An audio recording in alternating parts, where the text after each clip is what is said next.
Hello everyone, it's Infinity Gamer here and welcome to my first CodeOne battle report. Very exciting times. My O12 are going to be taking on another mate's O12, so it's an O12 versus O12 matchup. We're playing the supplies mission from the main CodeOne rules, and we're going to be lucky enough to be playing on the Battle Kiwi Rumble Dome domain map. Very exciting, some great scenery, and it's going to be great to see how O12 do in CodeOne.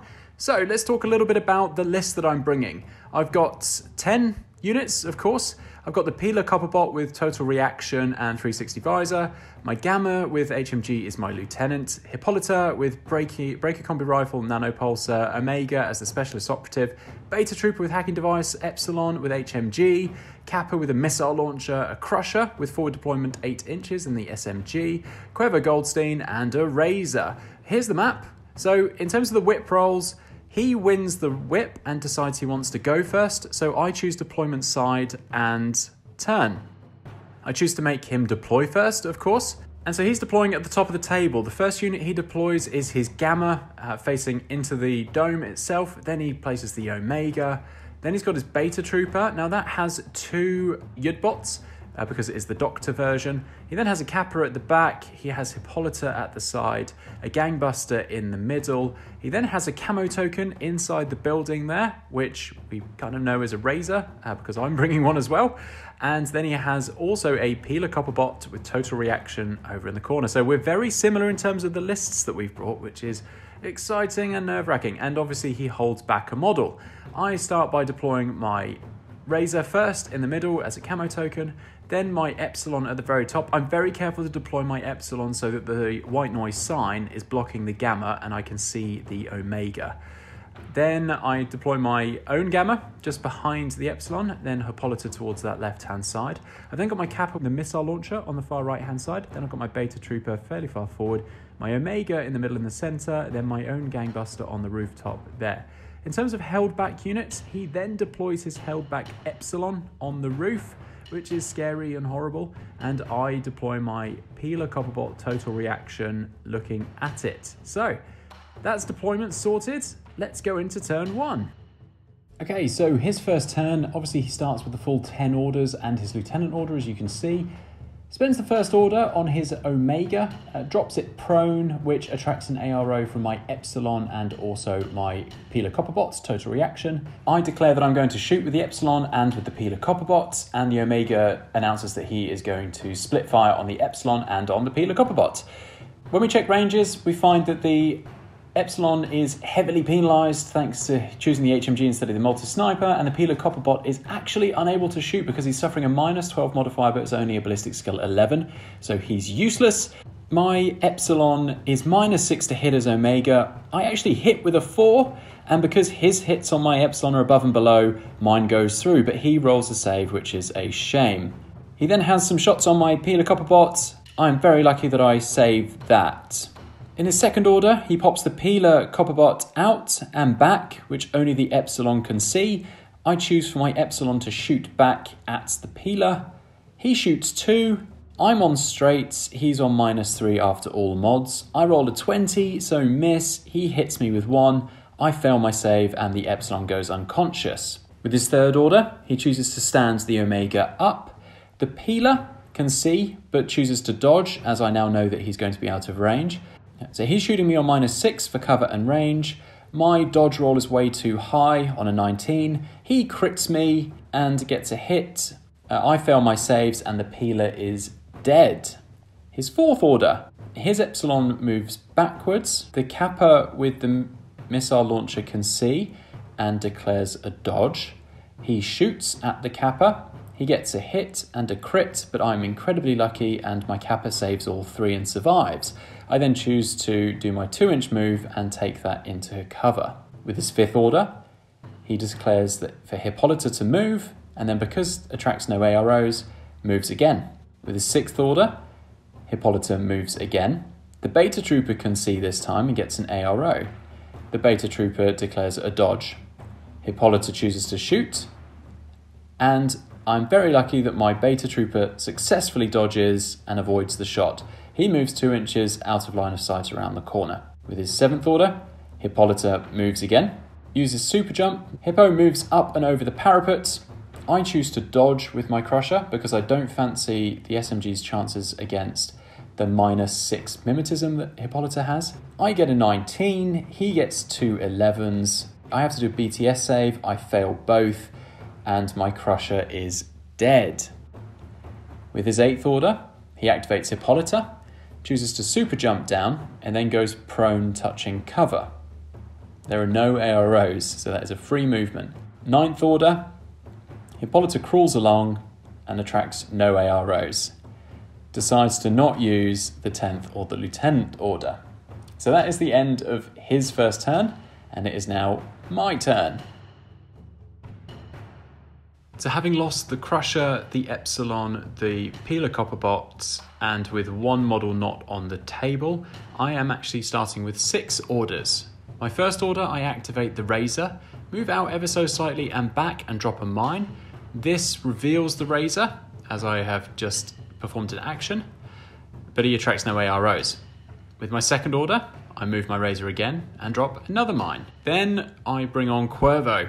With my third order, I grab Cuervo Goldstein and I move him up slightly. I attract no AROs as I'm not within 8 inches of Hippo, and so I choose to do a burst 2 with my Nanopulsar on Hippolyta. Auto hits. Luckily, Hippolyta fails her dodges, and so she goes unconscious. With my fourth order, I decide to move Cuervo. It receives no AROs, so I choose to move again. With my fifth order, Cuervo delays, attracts no AROs, and goes to discover the camo token in the building, and fails. With my sixth and final order, I decide to re-camo the Razor, and that is the end of my turn.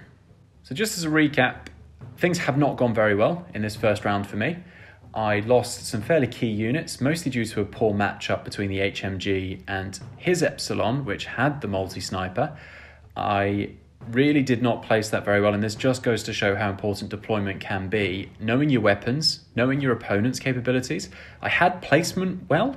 The Peeler Copperbot was in a good position to make him think twice or 3 times. I had the Epsilon in a good position that he couldn't be easily removed and was countering the Omega, but unfortunately it was a massive mismatch just with the armament capabilities. So definitely something to consider when you're placing models. Are you actually within the range brackets of the models that you have placed? Let's go into round 2, his turn 1. Starts with 8 orders plus the Lieutenant because he's got 1 off the board, I think, and I've killed Hippolyta. He uses his Lieutenant order first on his Gamma. He moves the Gamma forward, gets an ARO from Cuervo. I choose to dodge with Cuervo, and then he chooses to shoot his Gamma at Cuervo. We're just outside 16 inches. I get a 7. He beats me with 2 of his rolls, which are successful. And then Cuervo unfortunately fails his saves, so is super dead. And it's removed from the table. Bye-bye, Cuervo. Then he uses his first regular order on the Epsilon. There's no ARO, so he goes to discover my Razor, which he succeeds. The second regular order, he moves his Epsilon, and I choose to dodge with my Razor. He then chooses to shoot his Epsilon at my Razor. I get an 8 and pass the dodge and beat his rolls, and so I dodge forward 2 inches. During that dodge, because it's a movement, I choose to go prone. With his third regular order, he moves the Epsilon again, chooses to move back and forward, just so that his movement means that he's got range options to shoot from. With my Razor, I declare a dodge again, and then he chooses to shoot. I fail my dodge, whereas his shot goes through, and unfortunately the Razor is now unconscious, which is a shame. He then brings in his Specialist Operative Delta. He drops that in with no issues at all. With his fourth order, he moves the Delta forward to touch the console, suffers no AROs, and uses his second short skill to grab the objective. With his fifth order, he chooses to move the Delta, suffers no AROs, so with his second short skill of his fifth order, choose to move again. With his sixth order, he uses his first short skill to move the Delta, and because he suffers no AROs, he uses the second short skill of his sixth order to move again. With his seventh order, he moves using his first short skill, and then with his second short skill, he decides to move again. So that is well behind cover. There is no chance I'm getting to that delta at all. With his 8th and final order, he decides to move his gamma. Suffers no AROs, so moves it again. That's the end of his turn 2. My turn 2. I really need to kill the epsilon, so I spend my lieutenant order on the gamma. I choose to move to pop it up through the stairs so it can see the epsilon, and that attracts an ARO from the epsilon. He declares a shoot back with his epsilon, and I declare a shoot with my gamma. I'm at -9, rolling 5 dice, but unfortunately they are all useless, but his shot is good, so I lose a wound. I choose to do that again. Again, I'm still on -9, but this time I get 2 hits, which is fantastic, and I beat his rolls. And I kill the epsilon. My second regular order, I choose to move the gamma again onto the roof. I attract an ARO from the omega. I decide to shoot the omega.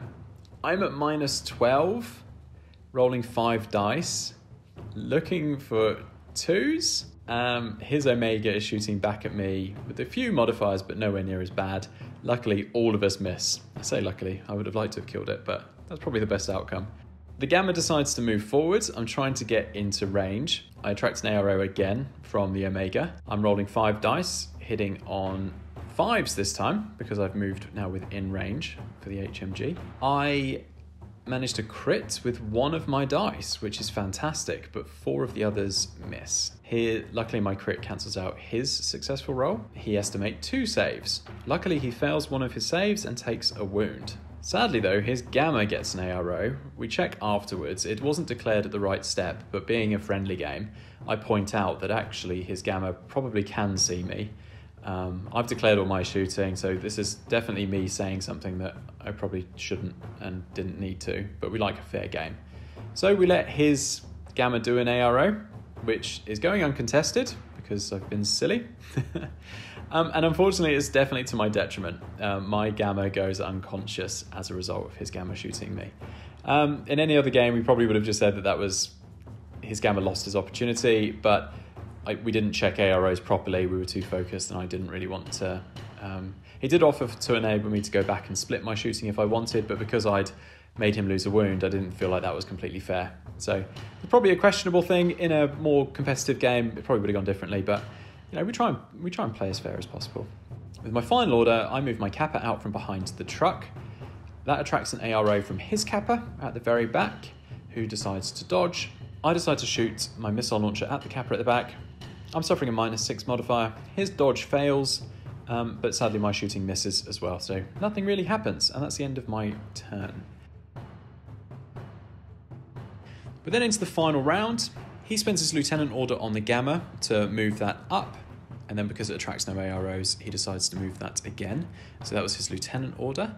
He's still starting with 8 regular orders because I didn't do a very good job of killing much, because the epsilon was killed, but his delta then dropped in, so actually he's the same as what he was before. With his first regular order, he moves the camo marker, which we kind of think is a razor, to grab the box. And because it's grabbed the box, it's then revealed, and yes, it's a razor hacker. His second regular order, he activates the razor. He decides to move. He attracts no AROs, so he then uses his second short skill to move again. With his third regular order, he decides to move the razor and attracts no AROs, so he decides to use his second short skill to move it again, attracting no more AROs, so it's a safe move. And that's put him quite far back and into protection, so it's going to be difficult for me to get either of these boxes now. With his fourth regular order, he activates his beta trooper and decides to make that move. Because he attracts no AROs, he then chooses to move again. With his fifth order, he then activates the beta trooper again, chooses to move that forward. Again, because it has attracted no AROs, he chooses to move that again. He has 3 orders left. He activates the beta trooper to move that forward, attracting no AROs, so he moves it again. With his 6th order, he moves the beta trooper into contact with the thingamabob, and he doesn't actually need to spend a short skill. I think it's just coming into base-to-base contact, he picks it up, so then he moves again. And then with his last order, he decides to move his Peeler Copperbot out. Because it's got total reaction, it's going to be good to have that in the open just in case I try and go for a box. It's going to have that to try and kill me. So things are not looking great at this stage. I actually pretty much just want to concede because I cannot see any way that I can bring this forward at all. But my opponent points out that it's good tournament training to not just give up when things go badly, because you actually need to care about how many points someone beats you by.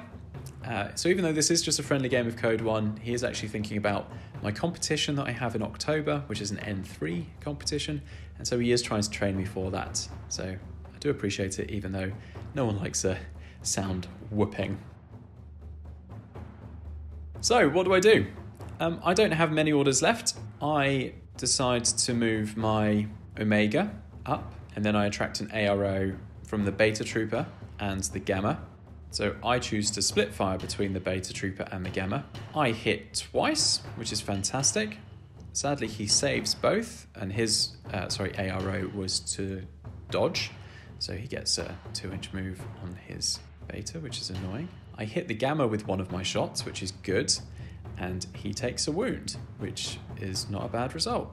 The Omega then decides to move up again, and I again decide to split between the Gamma and the Omega. I make hits on both of them and beat his shots back from the Omega and the Gamma, but sadly both of his models make their saves, and so nothing happens. That is the end of my orders once I've done my my moves and all that jazz, and I can't use my lieutenant because my Gamma was my lieutenant and is now dead.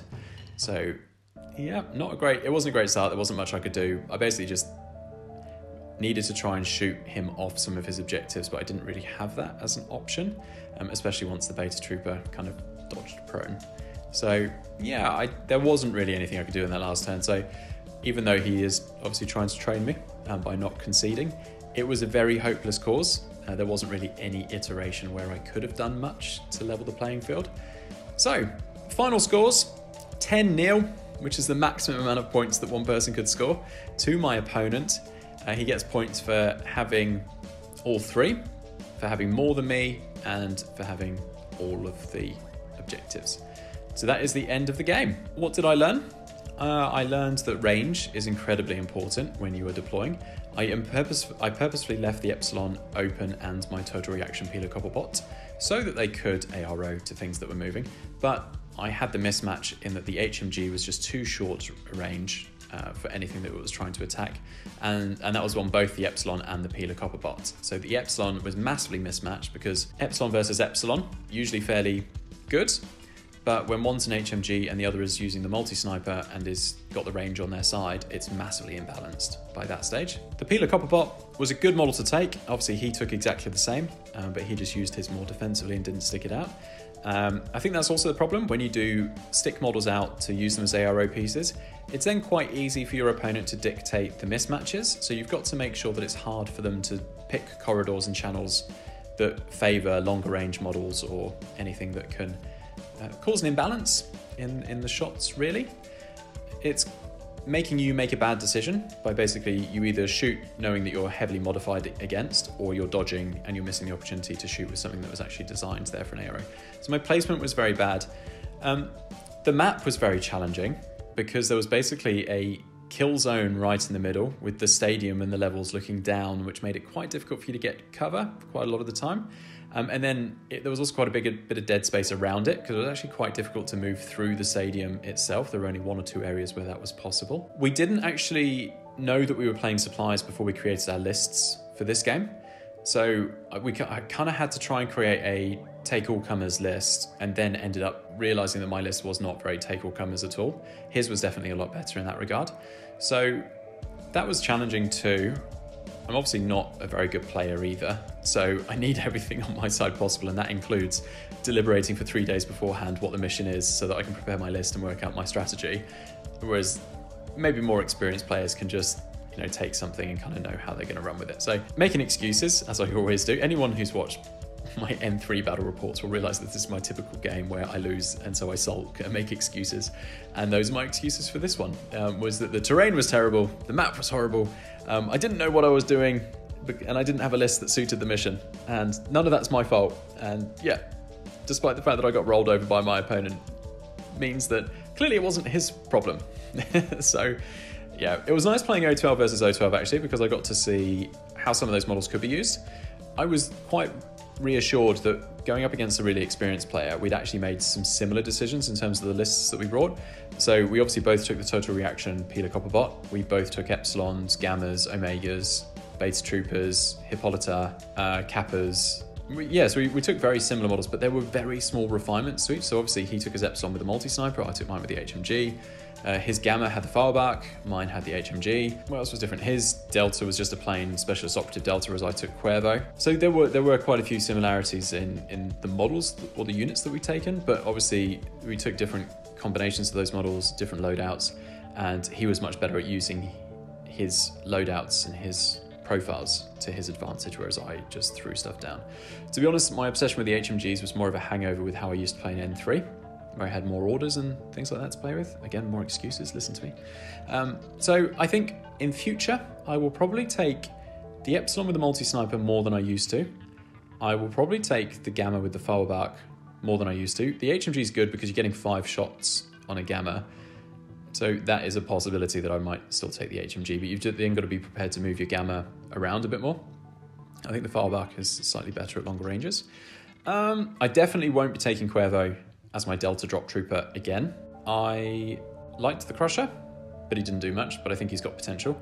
I like the Razor, that also has potential. I like the fact that I managed to get some mines down, but sadly my placement was just slightly off so that when he then came and got objectives, he could actually hide behind the objective to not trigger the mines, which was unfortunate, but also to be expected. His Omega, he played that very aggressively and it actually paid off, whereas mine was a lot more defensive. I never got Hippolyta to move forward at all, whereas obviously that was a main attack piece for him. Yeah, lots of things in hindsight where if I analyze it, it was like, oh, actually those small decisions actually added up into a big outcome for him. But otherwise it was a very enjoyable game. I do like the terrain. Battle Kiwi have done a great job on that Rumble Dome. It looks stunning. I even love the little cans sitting around in the stands. That's a nice little touch. But other than that, it was my first game of CodeOne. I really like CodeOne. It's complicated enough for you to still be able to play the game properly like you could in N3. But it's not so complicated that all of a sudden something's coming really left field and you're just like, what? How are you doing that? Is that even a rule? It's a lot more sensible in my mind. You know, it's straightforward. You kind of know what's happening. Most of it makes sense. There's no weird rules that have you scratching your head a little bit when they happen against you. So I'm a big fan of CodeOne, that being my first game. Got a couple more lined up. Very excited to see if I'm still as excited after those as I was with that one. For all of us, that was our first game in our group. A lot of time was spent scratching our heads and kind of going, can we still do that? Or are we thinking N3? Is that really a rule? And so we actually looked up a whole bunch of stuff. And yeah, it was a good learning experience. Sometimes it is easier to learn just by playing and then just going, oh, I don't know how that works. Let's jump on Facebook afterwards and ask the collective hive mind as to whether that's how things, do we interpret things correctly? So yeah, just throwing yourself into a couple of games is a really good way to learn. But CodeOne's fun. O12 are great, really love them. And yeah, this is going to be the first in a number of CodeOne battle reports that are coming. Hopefully, if you learned anything, you learned how not to play from me, and maybe from my opponent, you learned how to play. You would, maybe if you were confused by why his O12 didn't look anything like O12, that's because they were Hack-Islam models and he was proxying them heavily. He does have O12, but I think he was just trying to understand which models he wanted to maybe paint up first. So yeah, that's the good thing about Infinity, is that you don't necessarily need exactly the right models to still get a sense of how to play the game. Very enjoyable. If you think I missed anything, or if you think we got any rules wrong, or if you think there's something I could have done better other than everything, I know that I could have done everything a lot better, then please jump in the comments and share. Hopefully you enjoyed this. And don't forget, you can follow me on Instagram if you fancy seeing models being painted, behind the scenes shots of games, and all the other stuff that happens in the background. And don't forget to subscribe to this channel if you want more Infinity special videos. I've got product reviews coming up, I've got more battle reports, I've got more how-to videos on how to do various things in CodeOne. So yeah, give us a subscribe if you want to keep up to date with videos as they come out, and I will catch you soon.